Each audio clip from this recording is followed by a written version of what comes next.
ఆఫీసులో పని ఎక్కువగా ఉంది. సురేఖ కూడా చాలా అలసిపోతోంది. అసలు ఆమె ఓపిక ఎక్కువ. దానికి తోడు ఎక్కువగా ఎవరితోటి మాట్లాడదు. అంతకంటే ఎవరూ ఆమెతో అంతగా కల్పించుకుని మాట్లాడరంటేనే సబబు. అవసరమైతే తప్ప. అందుకు ఆమె బాధపడదు. తన పనేమిటో తనేమిటో. వంచిన తల ఎత్తకుండా ఫైల్స్ చూడాల్సొచ్చింది. కొత్త ఆఫీసర్ వచ్చాడు. పాత వివరాలన్నీ లాగుతున్నాడు. మధ్యాహ్నం కాస్త టీ తాగే సమయంలో బయటకొచ్చి నిల్చుంది సురేఖ. వేణు బయటకొచ్చి టిఫిన్ కాఫీ తీసుకునొచ్చాడు. చూడండి, నెమ్మదిగా పిలిచింది సురేఖ. నేను రేపు సీఎల్ పెట్టాలనుకుంటున్నాను. కానీ ఆ ఫైల్ అదే నారాయణరావు గారి ప్రమోషన్ సంగతి కాస్త చూసి పెట్టగలరా? చంపారు. నేను కూడా రేపు లీవ్ పెట్టాలనుకుంటున్నాను. అలాగా? అయితే నేను పెట్టనులేండి. ఎలాగో పని పూర్తి చేసుకున్న తర్వాతనే నా సంగతి చూసుకుంటాను. అంటే మీకు అత్యవసరమైన పనుందా? ఉంటే పోనీ నేను లీవ్ పెట్టను. సురేఖ పేలవంగా నవ్వింది. అత్యవసరమైంది కాదనుకోండి, కానీ వీలైతే అవసరమైందే మరి, సందిగ్ధంగా చెప్పింది. వేణు ఆమె వైపు చూశాడు. ఏమనుకోకండి, మీకేమైనా మ్యాచ్ సెటిల్ కాబోతుందా? దెబ్బతిన్నట్టు చూసింది. ఒక్క క్షణం ఆమె పెదవులు వణికాయి. జవాబు చెప్పలేను అన్నట్టుగా బేలగా చూసి నిర్జీవంగా నవ్వింది. కాదు, రేపు మా సిస్టర్ బర్త్డే. దానికి టీనేజ్ కంప్లీట్ అయి 20 ఇయర్స్ రాబోతున్నాయి. దానికి ఆ విషయం తెలీదనుకోండి, కానీ నాకు తెలుసు గదా. తెలిసి మామూలుగా ఊరుకోలేక ఏదో నా తృప్తి కోసం దాని బర్త్డే చేద్దామని. మీకు వింతగా ఉంది కదూ? ఆహా, అబ్బే, నాకేం వింతగా లేదు. కానీ ఎక్కడ చేస్తారు? ఇంటికి తీసుకొస్తారా? ఇంటికి తీసుకునొస్తే మా నాన్నగారు అసలే గుండె జబ్బు మనిషి. దాని చర్యలకి ఆయన తట్టుకోలేరు. ఇక మా వదిన అదొక రకం. ఆమెకు ఈ రకంగా చేయడం నచ్చదు. పిచ్చిదానికి సరదాలు పార్టీలు ఏంటని నవ్వుతుంది. నిజమేననుకోండి, కానీ ఈ సరదా దానికోసం కాదు, నా కోసం, నా తృప్తి కోసం. నా వల్ల దానికి మెంటల్ షాక్ తగిలింది. అది బాగుపడే వరకు నాకు మనశ్శాంతి లేదు. నిజానికి నేను బ్రతుకుంది దానికోసమే. ఈ ఉద్యోగం కూడా అందుకే చేస్తున్నాను. ఆ అన్నయ్య ఎన్నాళ్ళని దానికి ట్రీట్మెంట్ ఇప్పించగలడు. అదీగాక నాన్నగారికి కూడా మందులు అవసరమే. కొంతవరకైనా నేను సహాయం చెయ్యాలి. నిజమేననుకోండి, కానీ మీరు మాత్రం ఎన్నాళ్ళని చేయగలరు? రేపు మీకు మ్యారేజ్ అయితే వీలవుతుందా? మ్యారేజా? అది ఇంక జరగదు. ప్లీజ్ ఆ విషయం వదిలేయండి. సరే, రేపు మీరు సెలవు పెడతారా, నన్ను పెట్టుకోమంటారా? ఆ విషయం తేల్చండి, నవ్వింది. వేణు కూడా చిన్నగా నవ్వుతూ, ఓ పని చేద్దాం. ఇద్దరం పెట్టకుండా యథావిధిగా వర్క్ పూర్తి చేసుకుని సాయంత్రం మీ సిస్టర్కి పార్టీ చేద్దాం అన్నాడు. సురేఖ ఆశ్చర్యంగా చూసి, మరి మీరు సెలవు పెట్టి ఏం చేయాలనుకున్నారు? ఫైళ్ల దుమ్ము దులపలేక ఇంట్లో కూర్చుందామనుకున్నారా అని నవ్వి, సరేలండి, రేపటి సంగతి ఆలోచిద్దాం. కానీ ఇప్పుడు కొన్ని కాగితాలైనా క్లియర్ చేద్దాం పదండి అని ముందుకు కదిలింది. వేణు భుజం మీద చేయి వేసి వెనక్కి లాగాడు. పక్క సీటు క్లర్కు ప్రకాశం. అతనప్పుడే బయటనుంచి వస్తున్నాడు. నోట్లో సిగరెట్టు జారడానికి సిద్ధంగా ఉన్న పెదవులతో నొక్కి దాని నుండొచ్చే పొగకి కళ్ళు చికిలించి వేణు ముఖంలోకి చూశాడు. ప్రకాశం ఎక్కువగా నోటితో మాట్లాడు, కళ్లతో మాట్లాడుతూ ఉంటాడు. షార్ట్ హ్యాండ్ నేర్చుకున్న ప్రతిభ రాత విషయంలోనే కాక చేతల్లో కూడా చూపించాలని ప్రయత్నిస్తాడు. కనుబొమ్మలెగరేసి చూసిన ఆ చూపులో, ఏమిటి కదా, ఏదో గ్రంథం నడుపుతున్నట్టున్నావు, పెళ్ళినవాడివి కదోయ్ అన్న అర్థం స్ఫురించింది వేణుకి. చిరాకనిపించింది. చాలే, మహా కనిపెట్టావు. భుజం మీదున్న ప్రకాశం చెయ్యి వదిలించుకోబోయాడు. ప్రకాశం గట్టిగా నొక్కిపట్టి రెండో చేత్తో సిగరెట్ తీసి పట్టుకుని, అది కాదోయ్, నడిపితే నడిపావు. పెళ్ళైనవాడు నీతిగా ఉండాలనే వెధవ రూల్స్ గురించి నేను చెప్పను. కానీ దొరికి ఈ అందాల బొమ్మే దొరికిందా? ఏదో ఆఫీసులో కొలీగ్ కదా అని మాట్లాడగలమే తప్ప హిహిహి, ఒక ఛాన్స్ చూసే రకమా అంటూ వంకరగా నవ్వాడు. ప్రకాశం, మరీ అంత చౌకబారుగా మాట్లాడుకు. నేనేం దిగజారిపోవడం లేదు. ఆ పైన సురేఖను గురించి విమర్శించవలసిన అవసరం మనకు లేదు. ఆమె ఎలా ఉంటే మనకెందుకు? ఆఫీసులో కొలీగ్ కనుకొనే ఆఫీసు విషయమే మాట్లాడుతున్నాను. అనవసర ప్రసంగం మానేయ్. విసురుగా వెళ్ళిపోయాడు. దొంగరాస్కెల్, నాకు తెలీదనుకుంటాడు. దబాయింపు ఒకటి. 6 నెలల క్రితం పెళ్ళైతే ఓ పార్టీ లేదు, పాడు లేదు. అసలు పెళ్ళాన్ని కోపరానికే తెచ్చుకోలేదని ఎవరో చెప్పారు. నిజంగా పెళ్లి చేసుకున్నాడా? కట్నం కోసం మోసం చేశాడా? లేకపోతే భార్యని తీసుకురాలని దద్దమ్మలుంటారా? సిగరెట్ నేలకేసి విసురుగా కొట్టి ఆఫీసు రూంలోకి నడిచాడు. సీటు మీద కూర్చుని వేణు పళ్ళు బిగించుకున్నాడు. ఛీ, వెధవ బుద్ధి. అన్నింటికీ అపార్థాలే, అపహాస్యాలే. ఇలాంటి వెధవల మధ్య శ్యామలను తీసుకొచ్చినా ఎలా వేగ్గలను? అయినా వీళ్ళని పట్టించుకోకూడదు. సురేఖకి ఉన్నపాటి ధైర్యం నాకెందుకు ఉండకూడదు అనుకున్నాడు. సాయంత్రం ఆఫీసు వదిలాక, రేపు మీరు సీఎల్ పెట్టుకోండి, నేను పెట్టుకోవడం లేదు అన్నాడు సురేఖతో. సరేలేండి అంది ముక్తసరిగా. గదికొచ్చేసరికి వరండాలో రమ నవ్వుతూ నిల్చుంది. 3 నెలల క్రితమే చేతికట్టు విప్పేశారు. కానీ ఆ చెయ్యేమిటో అతుక్కున్నట్టే ఉన్నా అప్పుడప్పుడు సొలుపుతున్నట్టు లాగుతున్నట్టు ఉంటుందట. అటువంటప్పుడు రమ ఏడుస్తూ కూర్చుంటుంది. ఆసుపత్రికి తీసుకెళ్లి చూపిస్తే వాళ్ళు సరిగ్గా చెప్పక, ఏం పర్వాలేదు, చిన్నపిల్ల కనుక అలా అంటోంది, అదే తగ్గిపోతుంది. రోజు ఈ బాంబు రుద్ది మర్దన చేయమని ఓ బాంబు సీసా ఇచ్చారు. ఆ పనే చేస్తూ ఉంటుంది వాళ్ళమ్మ. కానీ వాళ్ళకి భయంగానే ఉంది. చెయ్యి సరిగ్గా అతుక్కుని ఉండదని, ఏ రాయి వెల్లూరో తీసుకెళ్లాల్సి వస్తుందని రమ వినకుండా అనుకుంటున్నారు. హాయ్ హాయ్, ఏమిటి సంగతి అన్నాడు రమని. ఎవరొచ్చారో చెప్పుకో అంటూ కళ్ళు తిప్పింది. ఓహో, ఎవరో వచ్చారన్నమాట. సరే, అయితే మీ అక్కయ్య? కాదా, అయితే మీ మెడ్రాస్ మావయ్య? కానే కాదు. తల అటు ఇటు ఊపింది. సరే చెప్పేస్తున్నాను, మీ అత్తయ్య? కాదన్నట్టు తల ఊపింది. అయితే ఎవరూ రాలేదు, అన్నీ అబద్ధాలే. చిన్నపిల్లాళ్ళ బొంగుమూతి పెట్టాడు. ఓడిపోయావు, నేనే చెప్పేస్తున్నా. మీ మామగారు మా పిన్ని వచ్చారు, ఇవాళ మధ్యాహ్నం వచ్చారు. చప్పట్లు కొట్టి చెప్పింది రమ. పక్కలో బాంబు పేలినట్లయింది వేణుకి. ఎప్పుడో పడుతుంది అనుకున్న పిడుగు పడనే పడింది. గుండె కొట్టుకోవడం మానేసిందేమో అనుకుని చేపెట్టి చూసుకున్నాడు. ఏంటి బాబాయ్ అలా ఉండిపోయావు, నమ్మట్లేదా? అయితే మా ఇంట్లోకొచ్చి చూడు, పిన్ని కూర్చుంది. మరేమో తాతయ్యగారు బయటికి వెళ్లారు, రా చూడు అని చెయ్యి లాగింది. ఉండురమ్మా, ముందు గది తాళం తీని. గబగబా గది తాళం తీశాడు. రమ లోపలికెళ్ళి వాళ్ళమ్మగారికి చెప్పింది. ఆవిడొచ్చింది. నాయనా వేణు, రమ చెప్పే ఉంటుంది. మీ మామగారు మీ ఆవిడ్ని తీసుకునొచ్చారు. పాపం ఇంటి అడ్రస్సు తెలుసుకునేందుకు చాలాసేపు పట్టిందట. ఎర్రని ఎండలో వచ్చారు. భోజనం అది చేశారులే, ఇప్పుడే అలా బయటికి వెళ్లారు. మీ ఆవిడ్ని అక్కడ కూర్చోబెట్టాను, వచ్చి తీసుకెళతావా, నేను తీసుకురానా? ఆవిడ నవ్వుతూ చెబుతుంటే వేణుకి తల తిరిగిపోయింది. తను లేని సమయంలో మామగారు భార్య వచ్చి ఇంటి వాళ్ళని ఇబ్బంది పెట్టారు. పైగా శ్యామల విషయమంతా మామగారు చెప్పే ఉంటారు. తనకెంత చిన్నతనంగా ఉంటుంది. ముందుగా ఒక్క ముక్కైనా రాయకుండా ఇలా అర్ధాంతరంగా దిగితే తన గతేం కాను. ఈ మామగారిని ఏం చేసినా పాపం లేదు. నా ప్రాణానికి సైతాన్లా దాపురించాడు.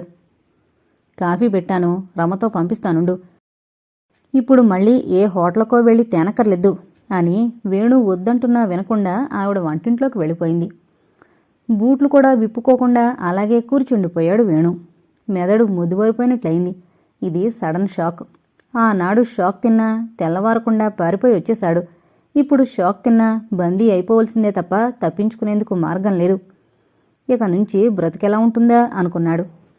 రమ కప్పు సాసర్ పట్టుకునొస్తూ గుమ్మం దగ్గర చేయి బెణికినట్టయి వదిలేసింది.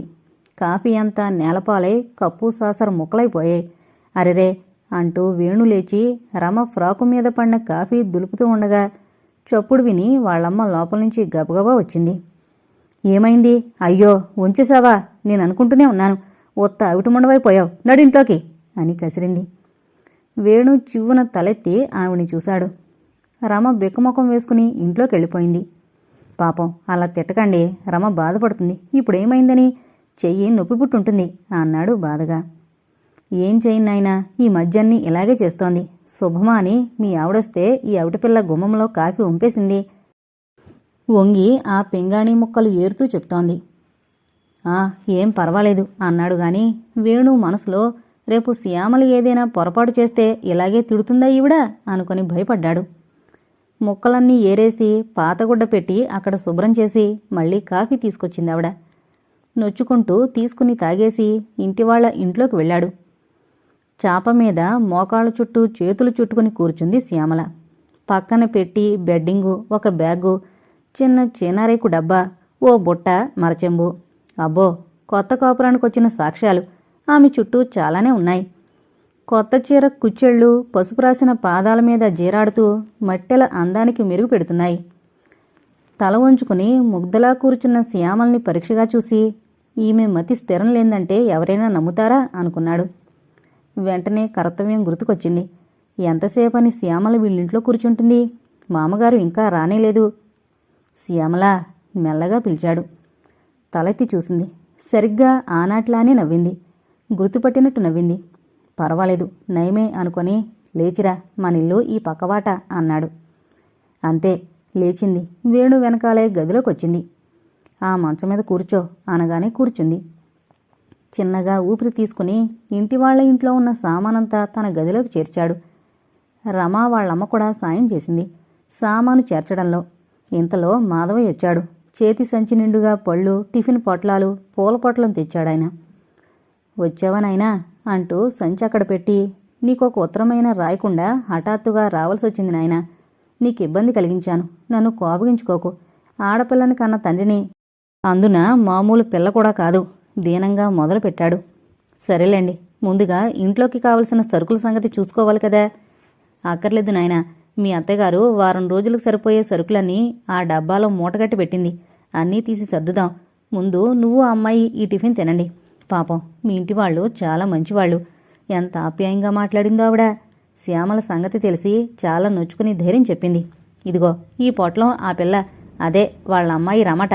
ఆ అమ్మాయికి నాయనా లడ్డూ ఉండ్లున్నాయి అంటూ పొట్లం అందించాడు. ఆ క్షణంలో మామగాడి మీద గౌరవం కలిగి వెంటనే లేచి ఆ పొట్లం అందుకుని రమా అని పిలుస్తూ వాళ్ళింట్లోకి వెళ్ళాడు. ఇందాక వాళ్ళమ్మ తిట్టిందని అలిగి కూర్చున్న బ్రతిమాలి, ఇదిగో నీకు లడ్డూలిస్తానని ఎన్నిసార్లు అన్నాను, మరి పిన్ని రాగానే ఇస్తున్నాను, తీసుకో అని అందించాడు. రమ అందుకున్నాక గదిలోకొచ్చేశాడు. చిన్నపిల్లైనా అవిటిముండ అనగానే అంతసేపు అలిగింది. కాని శ్యామలకేదీ తెలీదు కదా అని బాధగా చూశాడు ఆమె వైపు. తండ్రి అందించిన దోశలు తింటూ కూర్చుంది. నిట్టూర్చుకున్నాడు. తెల్లవారుతూనే మాధవయ్య వెళ్ళిపోయాడు. వెళ్లే ముందు కూతుర్ని పసిపిల్లలా చూసుకోవాలని, సాధ్యమైనంత వరకు కొట్టే ప్రయత్నం చేయకని, నీకు విసుగనిపించినప్పుడు తనకి ఉత్తరం రాస్తే తనొచ్చి తీసుకెళ్తానని చెప్పి, నాయనా వేణు, ఏదైనా నీకు సహనం చచ్చిపోనంతవరకే. తర్వాత దాని కర్మ మా కర్మ. 2 ఏళ్లు దాన్ని భరించు, తర్వాత వదిలేద్దు గాని. నిన్ను బాధ పెట్టను. నేనే జీవితమంతా ఏడుస్తాను. కొన్నాళ్లు మాత్రం నువ్వు భరించు నాయనా అని కళ్ళనీళ్లు పెట్టుకుంటూ అల్లుడి చేతుల్లో ముఖం దాచుకున్నాడు. వేణుకి అప్రయత్నంగా కళ్ళనీళ్లు తిరిగాయి. వెంటనే నిగ్రహించుకుని, అలాగేలండి, వెళ్ళిరండి అని సాగనంపాడు. పాపం మామగాడు కాదు, మామగారు మంచివాడే అనుకున్నాడు.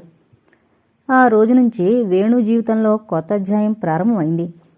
శ్యామలకి ముఖం కడిగించడం, స్నానం చేసేందుకు ఏర్పాట్లు చేయడం, కాఫీ, భోజనం అన్నీ అమర్చి ఆఫీసుకు బయలుదేరేసరికి చాలా ఆలస్యమైంది. ఇంటి వాళ్ళింట్లో కూర్చోబెట్టి గదికి తాళం వేసి ఆఫీసుకి బయలుదేరాడు. సురేఖ సెలవులో ఉంది.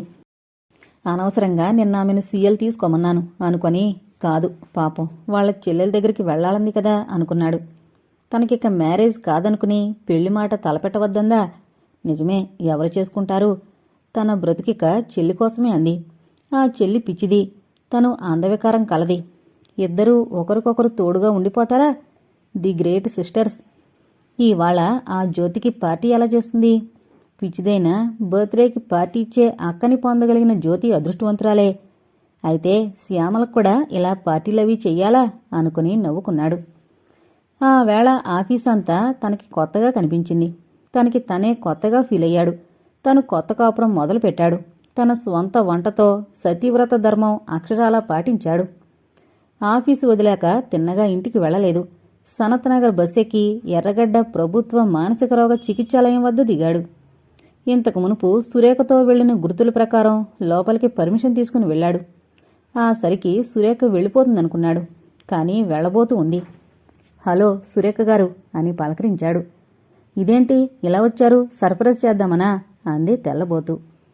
కాదులేండి, ఇక్కడ పార్టీ ఎలా ఉంటుందో చూద్దామని అని నవ్వాడు. భలేవారే, ఇదేమన్నా మినిస్టర్ల పార్టీనా, కలెక్టర్ల పార్టీనా? పోనీ అంటే ఇంట్లో చేసుకునే మామూలు పార్టీ కూడా కాదు, పిచ్చివాళ్ల పార్టీ.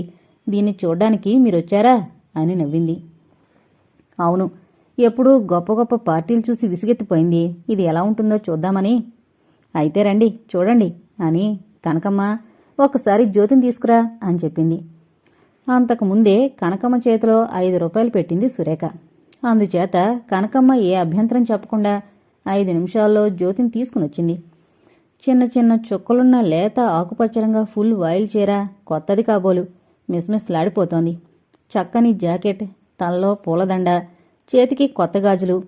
జ్యోతి నిజంగా జ్యోతిలా వెలిగిపోతోంది. మా జ్యోతితో పాటు దాని క్లాస్మేట్స్ అందరికీ ఇవాళ స్వీట్లు పంచిపెట్టాను. అందరితో కలిసి కాసేపు నేను డ్యాన్స్ చేసి మా జ్యోతి బర్త్డే పార్టీ ముగించాను అని గర్వంగా చూసింది సురేఖ. వేణు చలించిపోయాడు. జేబులో నుంచి చాక్లెట్లు తీసి, తీసుకోమ్మా జ్యోతి, ఇది నా ప్రజెంటేషన్ అంటూ అందించాడు. జ్యోతి అందుకోబోతూ, ఎవరు నువ్వు? మోహన్వేనా? మళ్ళీ ఎందుకొచ్చావు? ఈసారి నిన్ను తనవలసిందే అంటూ కాలెత్తబోయింది. చొప్పున సురేఖ పట్టుకుని, జ్యోతి, అతను మన బాబాయ్ గారు అబ్బాయి, అన్నయ్య అని చెప్పింది. ఆ తర్వాత కాసేపుండి కనకం వచ్చి తీసుకెళ్ళిపోయింది జ్యోతిని. వేణు, సురేఖ బస్టాప్ చేరారు. సురేఖ గారు, ఎవరా మోహన్? ఇంతకు ముందు కూడా మీ జ్యోతి ఆ మోహన్ పేరు తలుచుకుని మండిపడింది. ఏమన్నా లవ్ అఫైరా అని అడిగాడు. సురేఖ ఒకసారి చూసి అటు తిరిగి నుంచుంది.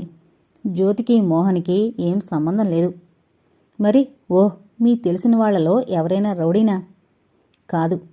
మరి చెప్పాలంటారా? సురేఖ వేణువైపు సూటిగా చూసింది. పోనీలేండి, అంత చెప్పకూడదైతే చెప్పకండి. కూడందేం కాదు, కానీ నేను మరిచిపోయిన విషయం మళ్ళీ జ్ఞాపకం చేసుకోవాలని. అయినా చెప్తాలండి అని అటు తిరిగి నుంచుంది. ఒకప్పుడు అతను నేను ప్రేమించుకున్నాం. అప్పుడు నా అందం అతన్ని ఆకర్షించింది. అతని మనసు నేను గెలుచుకున్నాను. పెళ్లి చేసుకోవాలని పెద్దల ఆశీస్సులు కూడా పొందాం. ఇంతలో ఒక దురదృష్టకరమైన రోజున నాకు ప్రమాదవశాత్తు ఒళ్ళు కాలింది. బ్రతకననుకున్నారు. మా చెల్లి నా దురవస్థ చూసి కొయ్యబారిపోయి ఇంక నేను బ్రతకనని, బ్రతికినా మోహన్ నన్ను చేసుకోడని మెదడుకు తట్టగానే దానికి మతిపోయింది. నిజంగా దానికి మతిపోయింది గనుకే బ్రతికే ఉంది. లేకపోతే మోహన్ నన్ను చూసి అసహించుకున్న రోజు అది అక్కడ ఉండుంటే అతన్ని చంపి అది చావడమో జన్మ ఖైదులో ఉండడమో జరిగేది. నిజానికి ఇది ఖైదే అనుకోండి, కానీ దానికి ఆ సంగతి తెలీదు కదా. కానీ పిచ్చెత్తే సమయానికి దాని బుర్రలో మెరిసిన ఊహ దానికి గుర్తొస్తూ ఉంటుంది. వింటున్నారా అంటూ ఇటు తిరిగింది. వేణు సురేఖ వైపు చూశాడు. మనసారా ప్రేమించినవాడు ప్రమాదవశాత్తు రూపు చెడిపోతే తిరస్కరించాడా? అప్పుడు ఈమె ఎలా భరించింది? చచ్చిపోలేదా? తల్లి కోసం, చెల్లి కోసం భరించి బ్రతుకుంటుంది. ఆ తల్లి కూడా పోయింది గనుక ఇప్పుడు చెల్లెల్నే ప్రాణంగా చూసుకుంటోంది. వెధవ ఆ మోహన్ పెళ్ళైపోయాక ఈ ప్రమాదం జరుగుంటే ఏం చేసేవాడు? ఇప్పుడు ఆ మోహన్ ఎక్కడున్నాడండి? ఎందుకు? వెతికి తెచ్చి నాకిచ్చి పెళ్లి చేస్తారా అని నవ్వింది సురేఖ. ఎందుకు చేయకూడదు?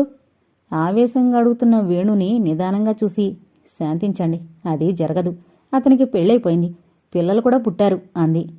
ఓహ్, ఎంత దురదృష్టం! అయితే మీరింక జన్మంతా ఇలాగే ఉండిపోతారా? మరెవరినైనా? వేణుగారు, జోకులు వేయకండి. నా సంగతి తెలిసి అలా అడుగుతారా?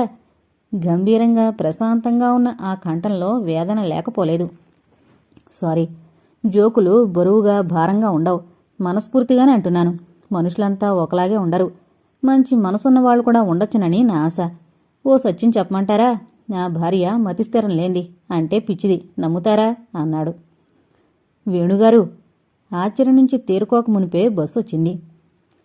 సంధ్యవేళ దాటిపోయింది. స్ట్రీట్ లైట్స్ అన్నీ వెలిగాయి. వేణు ఇంటి దగ్గరకు వస్తున్నప్పుడు అకస్మాత్తుగా గుర్తొచ్చింది. అరే, ఇంట్లో శ్యామలుంది కదూ, ఎంతసేపు ఇంటి వాళ్ళింట్లో కూర్చునే ఉంటుంది. ఎంత పొరపాటు చేశాను. గబగబా ఇల్లు చేరాడు. గది తాళం తీస్తున్నప్పుడు రమొచ్చింది.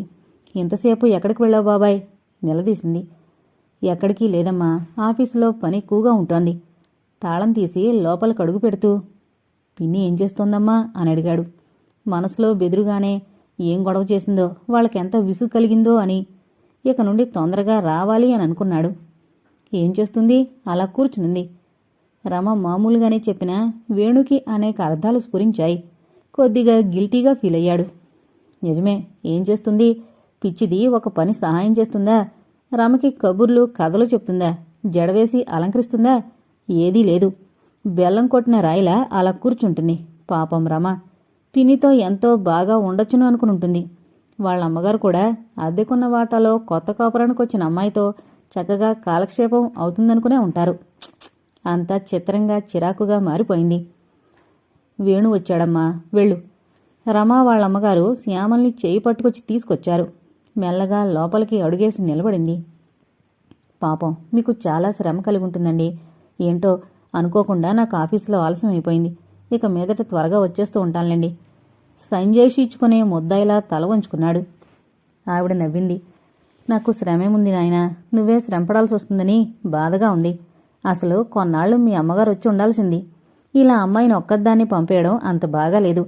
తనంతట తను అన్నీ చేసుకోగలిగితే అనుకోకర్లేదు. కానీ సందిగ్ధంలో ఆపేసి, సరే నేనొస్తానాయనా. రమా, ఇంక చదువక్కర్లేద్దా? ఈ సంవత్సరం స్కూల్కి వెళ్లకుండా ఈ చెయ్యి విరగడం ఒకటి వచ్చి పడింది. ఇంట్లోనే ఉండిపోవాల్సి వచ్చింది. కాస్త చదువుకో రా అంటూ రమని తీసుకెళ్ళిపోయింది. శ్యామల చిన్నగా నవ్వుతూ చూస్తోంది. వేణు శ్యామల్ని చూశాడు. తలదువ్వి పూలదండ పెట్టారు తల్లో. మొహం కడిగి బొట్టు పెట్టినట్టున్నారు. ఆవిడ ఓపికకి మనసులోనే నమస్కరించాడు. శ్యామల, కాఫీ తాగావా? అదిచ్చింది కదా, తాగాను. తప్పు, అది అనకూడదు, అక్కయ్య గారు అనాలి. నాకు అక్కర్లేరు కదా. అందుకనే ఈవిడ్ని అక్కయ్య అనుకో. తల ఊపింది సరే అన్నట్టు. వేణు డ్రెస్ విప్పి కాళ్ళు చేతులు మొహం కడుక్కొని స్టవ్ వెలిగిస్తుండగా రమా వాళ్ళమ్మ కాఫీ తీసుకునొచ్చింది. చొచ్చొచ్చో, మీరింక తీసుకురాకండి, పాలున్నాయి, నేను పెట్టుకుంటాను నొచ్చుకున్నాడు. సరేలే, ఈ వాళ్ళకి తీసుకో అంటూ కాఫీ గ్లాసు అక్కడ పెట్టి వెళ్ళిపోయింది. వెలిగించిన స్టవ్ మీద బియ్యం కడిగి పడేశాడు. కనీసం ఆ గ్లాసు తీసుకొచ్చి భరతకు అందించాలన్న ధ్యాస కూడా లేని శ్యామల గోడవారగా అలా నిలబడి మండుతున్న స్టవ్ వంక వింతగా చూస్తోంది. నిట్టూర్చుకుని గ్లాస్ అందుకున్నాడు. ఉదయం హడావిడిగా చేసిన వంట గబగబా శ్యామల కంచంలో కొద్దిగా పడేసి తను తిని అవన్నీ తూములో పారేసి ఆఫీస్కి వెళ్ళిపోయాడు. ఇప్పుడు అవన్నీ తనే తోముకోవాలి. పని మనిషి వచ్చి వెళ్ళిపోయి ఉంటుంది. తను ఎప్పుడూ అంట్లు తోమించుకునే అలవాటు లేకపోవడం చేత అవి బయటపడేసి వెళ్లాలన్న గుర్తు లేకపోయింది. ఎన్నడూ అలవాటు లేకపోయినా చచ్చినట్టు 2 కంచాలు, గ్లాసులు, గరిటెలు తోమి అన్నం దింపి మంచం మీద కూర్చున్నాడు. శ్యామల గోడవారగా కూర్చుంది. వేణుకి నవ్వొచ్చింది. ఏమిటి కోపరం? ఎవరికైనా ఇలాంటి అనుభవం కలుగుతుందా? పెళ్ళయ్యాక ఎన్నేసి సరదాలు, వేడుకలు, చిలిపి కజ్జాలు ఉంటాయో అనుకున్నాడు. కొన్నాళ్లు సెలవు పెట్టేసి లైఫ్ ఎంజాయ్ చేయాలనుకున్నాడు. అన్నీ కలలై చిల్లుగిన్నెల్లోంచి జారినట్లు జారిపోయాయి. ఎదురుగా భార్య అనబడే ఆ ముద్దలా కూర్చుంటే ఏం అనుభూతి కలుగుతుంది? కొత్తగా భార్య వస్తే సాయంత్రం పూట ఇంత నీరసంగా గడుపుకునే దౌర్భాగ్యం ఎంతమంది కలుగుతుంది? వేణు చిన్నగా అడిగాడు. నీకిక్కడ బాగుందా? బాగుంది అన్నట్లు తల ఊపింది. ఎందుకని? ఏమో మరి. ఆ పిల్ల అది కాదు, అక్కయ్య గారు. మరేమో నన్నేం అనరు కదా, చక్కగా తలదువారు, కాఫీ కూడా ఇచ్చారు. మరి మా వాళ్ళింట్లో బాగాలేదా? నాకేం తెలుసు? నువ్వక్కడున్నావు కదా, నేనొచ్చాను కదా. అక్కడా? మరి ఆవిడ అత్తయ్య అవుతుంది. అత్తయ్య. దాని పిల్లలు నన్ను తిట్టేవారు. మరేమో నేను మా అమ్మ దగ్గరికి వెళ్ళంటే కొట్టింది. గుర్తు చేసుకుంటూ చెప్పింది. ఏమిటి, మా అమ్మ నిన్ను కొట్టిందా? వేణు హృదయం గాయపడింది. అవును, అది నీకు అమ్మవుతుందా? ఆ అమాయకపు ప్రశ్నకి జాలేసింది. శ్యామల్ని అమ్మ కొట్టిందా? అన్నం తిందామా? ఆకలిస్తోందా? ఏమో, తినమంటే తింటాను. శ్యామల ముఖమే చూస్తూ ఎంత పిచ్చిమొద్దు అనుకున్నాడు. లేచి 2 కంచాలు పెట్టి వాళ్లు తెచ్చిన ఊరగాయ, తను పొద్దున చేసిన పులుసు, అన్నం వడ్డించాడు. నెయ్యి వేసి తిను అన్నాడు. తినడం మొదలుపెట్టింది. ఒక్కసారి ఆనాడు రోటి దగ్గర కూర్చుని తింటున్న శ్యామల్ని ఊహించుకుని బాధపడ్డాడు. తినమంటే తినడం, పలానాది కలుపుకో అంటే కలుపుకోవడం. తనకై తను స్వతంత్రంగా ఆలోచించడం తెలియని పసిమొగ్గలాంటిది. భోజనాలు తంతు ముగించాక సిగరెట్ వెలిగించుకున్నాడు. అలమర్లో నుంచి పుస్తకం ఏదో జారి కింద పడింది. ఆ పక్కనే నిల్చున్న శ్యామల ఆ పుస్తకం అందుకొని అందులో బొమ్మలు చూస్తూ కూర్చుంది. నిజానికి పుస్తకం పడిపోకుండా అందుకోవాలన్న ఉద్దేశం కాదు. దాని అట్ట మీద పిల్లి బొమ్మ, చంటిపిల్లాడి బొమ్మ ఆమెని ఆకట్టుకున్నాయి. అదేదో ఇంగ్లీష్ మ్యాగజైన్. ఆ బొమ్మలు చూస్తున్నంతసేపు ఆమె ముఖంలో కనిపిస్తున్న ఆశ్చర్యం గమనిస్తూనే ఉన్నాడు వేణు. ఆ పుస్తకం ఎప్పుడో రమక్కడ పడేసింది. శ్యామల మనస్తత్వం అర్థం చేసుకునేందుకు ప్రయత్నిస్తున్నాడు వేణు. బొత్తిగా చంటిపిల్ల. జూలో జంతువుల్ని, రోడ్డు మీద కోతాటా చూసి సంతోషించే చిన్నపిల్లలాగా పిల్లి బొమ్మల్ని, చిలక బొమ్మల్ని చూసి ఆనందిస్తోంది. భర్త ఎదురుగా ఉన్నాడన్న తలపే లేదు. సిగరెట్టు కాలుతున్నంతసేపు శ్యామల పుస్తకం చూస్తూనే ఉంది. ఆ తర్వాత ఆవులించి పుస్తకం పక్కన పడేసి నేల మీదకి జారి పడుకుంది. అచ్చం చంటిపిల్లే. ఆటలాడుకోవడం అయిపోగానే పిల్ల అలిసిపోయి ఆవలించే విధానం ఇదే. మరోసారి అనుకొని లేచి సిగరెట్ కిటికీలోంచి పారేసి మంచం మీద పరుపు తీసి కింద వేసి, శ్యామల, లేచా పరుపు మీద పడుకో అన్నాడు. వెంటనే లేచి పరుపు మీద పడుకుంది. నిట్టూర్చి గది తలుపులు తెరుచుకుని బయటకొచ్చి తలుపు చేరవేసి బయటికి నడిచాడు. రాత్రి 10 గంటలవుతోంది. ఫస్ట్ షో చూసిన వాళ్లు కొందరు, గాలిమేసి షికార్లు కొట్టిన వాళ్లు కొందరు తిరిగొస్తున్నారు. ఓ జంట రిక్షాలో అతుకుపోయినట్లుంది. ఇంటికి వెళ్లే వరకు ఆపుకోలేని వలపు తలపుల్లో పరిసరాలే మరిచిపోతున్నారు. చింతల బస్తీ నుండి ఆనందనగర్ వైపొచ్చే చోటు మురిక్కాలవ దగ్గర బ్రిడ్జి కింద కంపు బద్దలవుతూ ఉంటే పక్కనున్న ఇళ్లల్లో నుంచి కిలకిలలు వినిపిస్తున్నాయి. ఇంకా ముందుకు ఆనందనగర్లో మేడల్లో నీలితెరలు, బెడ్ లైట్లు, క్రీనీడలు కనిపించాయి. స్కూటర్ మీద వెళుతున్న ఓ భార్య భర్త నడుం గట్టిగా పట్టుకుని వీపు మీదకి ఒరిగి కూర్చుంది. వాళ్ళు చిన్నవాళ్లేం కారు, నడివయసు దాటిన వాళ్ళు. అయితేనేం, పట్నం నేర్పిన పాఠం వంటబట్టించుకుని చిన్ననాడు తీరని ముచ్చట్లు ఇప్పుడు తీర్చుకుంటున్నారు. అసలు ప్రేమకి అనురాగానికి వయసుతో పనిలేదు. మనసు ముసల్దై మూగబోయినంతవరకు, మనిషిలో చైతన్యం మాసిపోనంతవరకు ప్రపంచం చక్కగా, జీవితం పచ్చగా ఉంటుంది. లేకపోతే ఇలాగే 25 మిగల ముగ్గిన పండులా, జామ చచ్చిన కాయిలా, చప్పగా, ఇంకా చెప్పాలంటే సారం లేని పిప్పిలా ఏడుస్తుంది. కానీ చిత్రం, తనకు మనసు ముసల్దైపోలేదు, మూగపోలేదు. పక్వానికొచ్చి నవరాగాలు పలుకుతోంది. ఏం లాభం? అందుకోవడానికి, వినడానికి ఎదుటివాళ్లకి హృదయం లేదు. ఈ పాటికి గాఢ నిద్రలో ఉంటుంది. వెంకటరమణ కాలనీ వరకు వచ్చి వెనక్కి తిరిగాడు. దారిలో కుక్కలేవో అరుస్తున్నాయి. మీద పడతాయేమో అని భయం వేసింది. కొన్ని కుక్కలు కరిస్తే ప్రమాదం కూడా. పిచ్చి కుక్కలు కాదు గదా. ఏంటో వెర్రి ఆలోచనలు. సిగరెట్ వెలిగించాడు. తనకి ఇదొక్కటే శరణ్యం. ఊపిరి పీల్చుకోకుండా సిగరెట్టే పీల్చుకుంటూ బ్రతకాలి. ఎవరింట్లోనో గడియారం 11 గంటలు కొట్టింది. చకచక అడుగులు వేసి చింతల బస్తీ చేరాడు. వరండాలోకి రాగానే అప్పుడే తలుపు తీసుకుని బయటకొచ్చారు రాజయ్యగారు. ఎవరు? వీణా? చీకట్లోకి చూస్తూ అడిగారు. అవునండి, నేనే. అదేంటి బయట తిరిగొస్తున్నావా? వెర్రిన ఒకటి నవ్వి అవును అన్నాడు. భలేవాడివే అని నవ్వి దగ్గరకొచ్చి, చూడు వేణు, నువ్వేం అనుకోకు గాని అసలు నీ పెళ్లి నీ ఇష్టం మీదే జరిగిందా అని ప్రశ్నించారు. అనుకోవడం అనుకోకపోవడం అంతా పాత రోజుల్లో సంగతి. ప్రస్తుతం ఏమీ అనుకోకపోవడం ఒకటే నేను నేర్చుకుంటున్నాను. ఇంక నా పెళ్లి సంగతి అంటారా?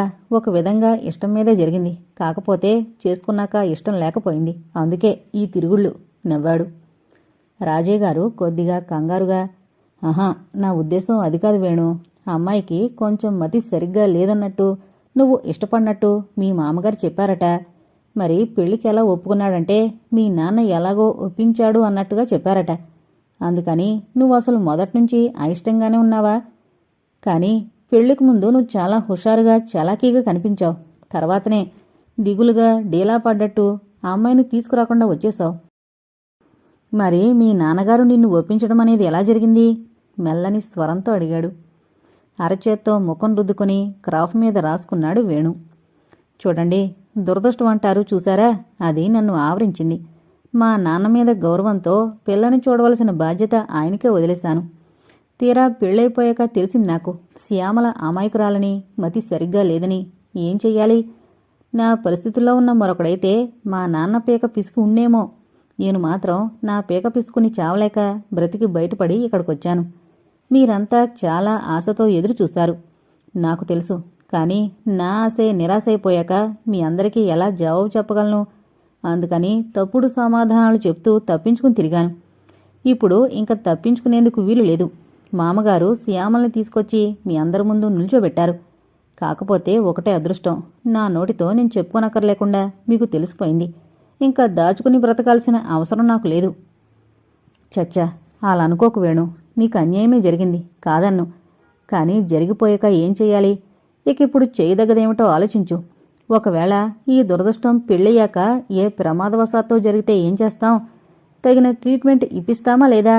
అలాగే శ్యామల్ని మనం డాక్టర్కి చూపిద్దాం. అవసరమైతే ఎర్రగడ్డ ఆసుపత్రికి తీసుకువెళదాం. రాజయ్య గారు ధైర్యం చెప్తూ భుజం తట్టారు. ఏం లాభం ఉండదండి. అన్ని రకాల వైద్యాలు చేయించారట. డాక్టర్ సలహా ఏమిటంటే పెళ్ళైతే పిచ్చి కుదురుతుందని. మానసిక పరిణామం కలిగితే మార్పు రావచ్చట. అది వాళ్ల అంచనాయే తప్ప నిజ జీవితంలో అదెంత కష్టమో వాళ్ళకి తెలీదు. నిజమేననుకో. అయినా శ్యామలిప్పుడు నీ భార్య కనుక నువ్వు చేయదలుచుకున్న ప్రయత్నాలన్నీ చెయ్యి.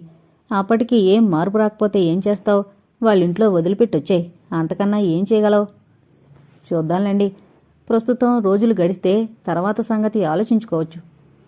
చూడు వేణు, శ్యామల విషయంలోనే కాదోయ్, మొదట్లో కొందరు చాలా బిడియంగా సిగ్గుగా ఉంటారు. అలాంటి వాళ్లతో కొంత చిక్కే కదా. అందుకని కేవలం శ్యామల్ని మతిలేందనే చూపుతో కాకుండా కొత్తగా వచ్చిన భార్య సిగ్గుపడుతుందనే భావంతో చూడు. బొత్తిగా నిరాశపడకు. కొన్ని కేసులు సక్సెస్ అయినవి కూడా ఉంటాయి. ఆల్రైట్, చాలా పొద్దుపోయింది, వెళ్ళి పడుకో. భుజం చిన్నగా నొక్కి రాజయ్య గారు వెళ్ళిపోయారు. వేణు గది తలుపులు తెరచి లోపలికి వెళ్లి తలుపు వేశాడు. బెడ్ లైట్ వెలుగులో శ్యామల అమాయకంగా నిద్రపోతూ కనిపించింది.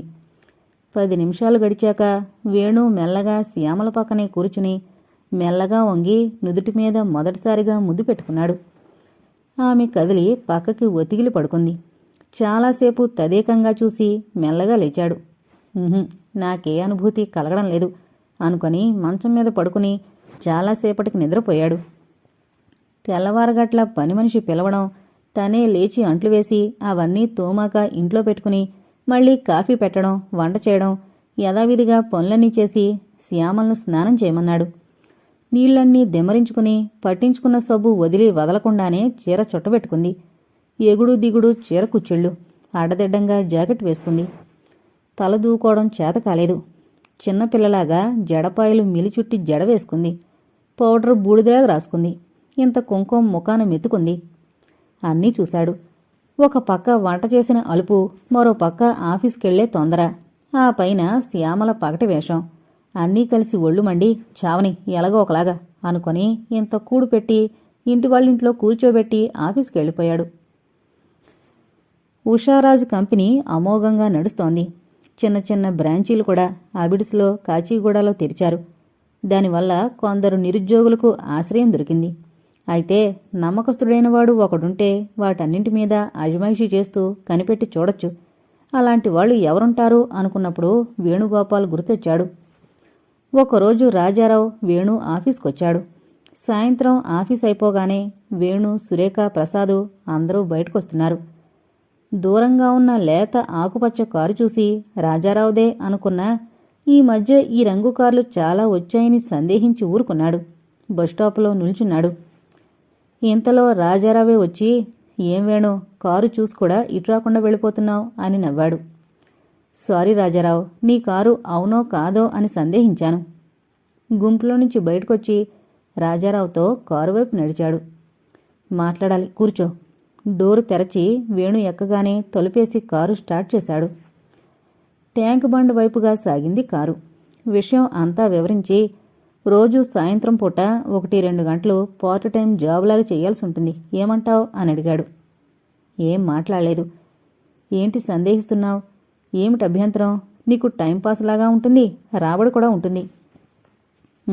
అది కాదు, మొన్న మధ్యనే నా మిసెస్ వచ్చింది. వేణు మాట పూర్తి కాకముందే, సో ఇంక నీకు ఈవినింగ్ టైం టైట్ ప్రోగ్రామ్స్ ఉంటాయన్నమాట. ఆల్రైట్, కొన్నాళ్ళు అంటే 2-3 నెలలు నిన్ను వదిలేస్తాను. ఆ తర్వాత సండేస్ ఉంటాయి కదా, అవి చాలవా? అందుచేత అప్పుడే మొదలుపెట్టు ఈ జాబ్. ఈ లోపులో నేను వేరే అరేంజ్మెంట్లు చూసుకుంటాను అంటూ ప్రాబ్లం సాల్వ్ చేసినట్టు చెప్పేశాడు. వేణు చిన్నగా నవ్వి, ఆ తర్వాత సంగతి నేను చెప్పలేను గాని ప్రస్తుతం మట్టుకు వీలు కాదు అన్నాడు. సరేలేవోయ్, నాకా మాత్రం తెలీదా? అఫ్కోర్స్ డబ్బును బట్టి రకరకాల ఎంజాయ్మెంట్స్ ఉంటాయనుకో. అన్నట్టు నీకేమైనా డబ్బు కావలిస్తే తీసుకో, పోనీ అడ్వాన్స్ అనుకో, తర్వాత చేయబోయే జాబు కోసం. వేణు దెబ్బతిన్నట్టు చూశాడు. నో థ్యాంక్స్, నేను ఇంటికి వెళ్ళాలి. కారాపితే దిగి వెళ్ళిపోతాను. కారాపి మళ్ళీ ఒకసారి గుర్తు చేసి 2-3 నెలల తర్వాతనే పని మొదలుపెట్టు అని చెప్పాడు రాజారావు. చూద్దాం అంటూ వెనక్కి నడిచాడు వేణు. కారు దూసుకుపోయింది. వెధవోపకారం. ఉన్న చోటు నుండి 2 ఫర్లాంగులు వెనక్కి తీసుకొచ్చి వదిలాడు. ఇప్పుడు ఈ స్టాపులో బస్సులు త్వరగా దొరికి అడవు. అని విసుక్కుని కాళ్ళీడుచుకుంటూ మళ్ళీ ఆఫీస్ ముందుకొచ్చేసరికి బస్టాప్లో 3 వంతుల జనం వెళ్ళిపోయారు. ఛీ, ఈ పాటికి నేను కూడా వెళ్ళిపోయేవాణ్ణి. మరోసారి చిరాకు పడ్డాడు. దిక్కుమాలిన బస్సులు టైం దాటిపోతే దొరకవు. వస్తే జంటలు తోరణాలు, లేకపోతే అసలే రావు. మునుపట్లాగా ఇష్టం వచ్చినట్టు ఇంటికి వెళ్ళడానికి లేదు. శ్యామల్ని ఇంట్లో వాళ్ళింట్లో కూర్చోబెడితే వాళ్ళకి ఎంత ఇబ్బంది. ఇక లాభం లేదనుకుని రిక్షా మాట్లాడుకునెక్కి 4 అడుగులు కదిలేసరికి వరుసగా 2 బస్సులొచ్చాయి. నిట్టూర్చుకోవడం మినహా ఏమీ చేయలేక నెత్తిమీద చేయి పెట్టుకున్నాడు. రాజయ్య గారు వాళ్ళావిడ కలిసి పక్కనున్న గది ఖాళీ చేశారు. ఆ గది వేణు ఉన్న గదికి ఆనుకొని ఇంటివాళ్ల హాల్లోకి గుమ్మ ఉంది. వేణు రిక్షా దిగేసరికి గదంతా శుభ్రంగా కడిగి ముగ్గు పెట్టి, ఇదిగో నాయనా వేణు, ఈ గది ఖాళీ చేశాం. మీ ఆవిడొచ్చాక ఇవ్వాలనుకున్నాం కదా. ఆ ఒక్క గదిలో వంట పడక అంటే మరీ ఇరుకైపోతుంది. అదిగాక నువ్వు ఆఫీస్కి వెళ్ళినా అమ్మాయి ఈ గది తలుపు తెరుచుకునుంటే సరిపోతుంది అంటూ రాజయ్య గారు గదంతా చూపించారు. వేణుకి ఆ పద్ధతి బాగానే అనిపించింది. తను అసలు గదికి తాళం వేసుకుని వెళ్లడం కూడా అంత బాగాలేదు. అందుకని ఇలా ఇంట్లో నుంచి తలుపు తెరుచుకోవడం బాగానే అనిపించింది. ఆ తర్వాత మంచం ముందు గదిలో నుంచి వంట సామాన్లన్నీ కొత్త గదిలోకి మార్చేశాడు. యథావిధిగా కాఫీ చేసి వంట ముగించి కూర్చున్నాడు. వెధవ డ్యూటీ. హాయిగా హోటల్కెళ్ళి భోజనం చేసి ఇష్టం వచ్చినట్టు తిరిగేవాణ్ణి. ఎన్నడూ గరిటె పట్టుకునైనా ఎరగను. ఈనాడు భార్య వచ్చాక వంట చేయాల్సి వస్తోంది. శ్యామలకి చీకు చింత లేదు. కిటికీ దగ్గర నిలబడి వీధిలోకి చూస్తోంది. పొద్దుట కట్టుకున్నట్టు లేదు చీర. బహుశా రమ వాళ్ళమ్మగారు మంచిగా కట్టుంటారు. జడ కూడా చక్కగా వేశారు. బొట్టు చిన్నగా పెట్టారు. ఆవిడ శ్రద్ధకి మరోమారు మనసులోనే నమస్కారం చేశాడు. ఈ మాత్రపు ఓపిక తమ వాళ్లకి ఎందుకు లేకపోయిందో అనుకున్నాడు. కోడలు కదా, సహజంగా ఉండే శత్రుత్వం కావచ్చు. అన్నం తింటావా శ్యామలా? వెనక్కి తిరిగి చూసింది. మళ్ళీ అదే మాట అడిగాడు. తినమంటే తింటాను. ఒకటో రకమైన పిచ్చిమొద్దు అని నవ్వుకొని సరే రా అంటూ వడ్డించాడు. ఏ దొడ్డిస్తే అదే తింది. కంచంలో నీళ్లు పోసి తొలిచి సగం సగం ఎంగిల్తోటే అక్కడ పెట్టింది. ఆహా, ఎంత శుభ్రంగా తోమిందో అనుకొని మళ్ళీ ఆ కంచం కూడా తన కంచంతో కలిపి ఆంట్ల గిన్నెలన్నీ తూములో పడేశాడు. తను కడిగిన తర్వాత కూడా మళ్ళీ ఆ కంచం ఎందుకు ఆంట్లలో పడేశాడు అన్న దృష్టి కూడా లేదు శ్యామలకి. వేణు పనులన్నీ చేస్తూ ఉంటే చూస్తూ నిల్చుంది. పరుపు వేసి పడుకోమంటే పడుకుంది. అర్ధరాత్రి దాకా సిగరెట్టు కాల్చి క్రితం రోజులాగే చాలా ప్రయత్నం మీద ఒక ముద్దు పెట్టుకుని బలవంతంగా కళ్ళు మూసుకుని పడుకున్నాడు వేణు. ఒకరోజు పని మనిషి రమ వాళ్ళమ్మగారు పంపు దగ్గర మాట్లాడుకుంటున్నారు. పాపం వేణుబాబు గారికి శానా అన్యాయమే జరిగిందండమ్మా. మణిపూసలాంటి కుర్రాడు మతిలేని పెళ్లాంతో ఎట్టా ఏగుతాడండి. వయసు మగాడు, పోట్లకెత్తలాగుంటాడు గదా. ఆ ఎరుబోగుల పెళ్లంతో కాపురం ఎట్టా చేస్తున్నాడో. ఏడ్చినట్టే ఉంది నీ తెలివి. కాపురం ఒకటే. రాత్రిపూట బజార్లో తిరిగొస్తున్నాడు. నిన్న మన అయ్యగారికి కనిపించాడట. తెగ సిగరెట్లు, వీధుల్లో తిరగడం. ఆ అమ్మాయికి అసలు భర్త మీద ధ్యాస ఏడిస్తే కదూ, ఇంకా కాపురం ఏమిటి? ఏనాటి బాకీయో ఉండి ఇంత వండి పెడుతున్నాడు. లేకపోతే కొత్తగా పెళ్లి చేసుకున్న మొగాడెవడన్నా పెళ్ళానికి వండి పెట్టాల్సిన కర్మేమిటి చెప్పు? చొచ్చొచ్చో, వాళ్ళ పెద్దాలకి అంత బుద్ధి లేదండి. ఎవరో ఒకరు రావాలి గాని తీరు పిచ్చి మడిసిని ఇక్కడికి ఒంటరిగా పంపుతారా? ఈ అన్యాయం పాడుగాను. అటు కాపురానికి పనికిరాక, ఇటు వంటకి పనికిరాక ఎందుకొచ్చిన పెళ్లిది? సిసి, మా ఇళ్లలో అయితే ఈ పాటికి మారుమనువులు చేసేసుకుంటాం. ఆ ఇకేం లోటు. రేపు ఈ పాటికి పెళ్ళవుద్ది. అట్లా చేస్తేనే మంచిది. లేకుంటే చెడ్డలవాట్లన్నీ నేర్చుకుంటాడు. సొక్కేసుకుంటూ సొక్కని పట్టాడంటే ఇల్లు గుల్లా ఒళ్ళు గుల్లా. ఏమోలే, ఎవరి బ్రతుకులు ఎట్లా వెళ్లాలో. సరే, ఆ పంపు కట్టేసి బట్టలుతికే.